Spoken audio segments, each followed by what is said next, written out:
À présent, nous allons parler du tournoi de la diaspora. C'est une initiative de jeunes Nigériens vivant en Belgique qui ont décidé de venir investir au Niger à travers l'organisation d'une compétition de football destinée aux meilleures formations des TGV de la capitale pour la première édition. Ce sont donc deux équipes par arrondissement qui vont représenter donc leur commune au niveau donc de cette compétition qui est prévue en janvier prochain.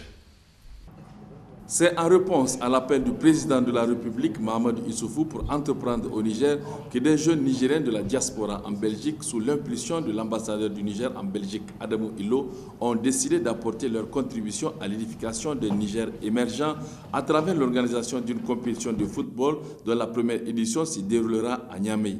Elle verra la participation des 5 communes de la capitale représentées par les 2 meilleures équipes issus des TGV, les tournois des grandes vacances de football. Bachir Sabo, Plata et Mohamed Sissoko, vivant en Belgique, ont décidé d'investir dans leur pays, d'autant plus que le tournoi sera doté d'une enveloppe de 1 million de francs CFA pour le premier.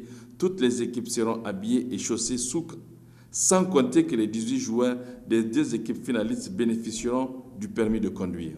Je connais beaucoup de joueurs qui aujourd'hui ont des talents et n'ont pas pu persévérer. Donc voilà, et dans ce sens, je pense que ils comprendront qu'on pense à eux et qu'on soutient aussi le programme de son excellence pour au moins éradiquer le chômage dans ce sens, quoi. C'est une aide et c'est une touche qu'on amène. La finale se jouera, Inch'Allah, au stade général Sénékoundji. Donc je pense que certains me demanderont pourquoi le stade général Sénékoundji. Parce qu'il est prévu un match de gala, vous voyez, il y a 2 coupes.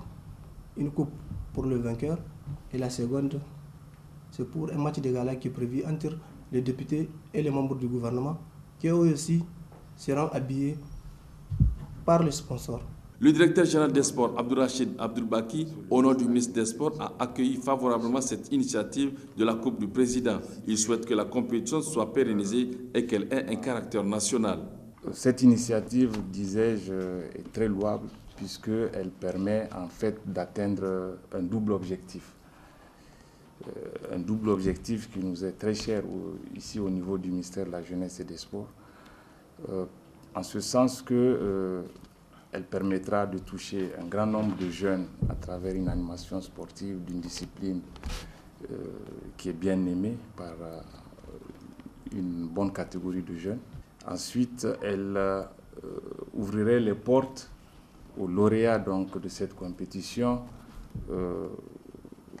sur une insertion, je dirais, professionnelle.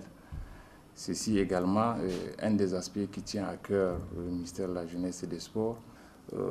Ce tournoi va se limiter, certes, au niveau de la communauté urbaine de Niamey, mais nous aurions souhaité qu'il y ait d'autres initiatives qui pourraient intéresser les autres régions du pays, puisque nous avons une vocation beaucoup plus nationale. Le promoteur du tournoi, Plata, a d'ores et déjà annoncé que la 2e édition du tournoi concernera d'abord les régions de Maradi, Zender et Tawa, avant d'impliquer Agadez, Tillabéri, Difa et Dosso pour la 3e édition.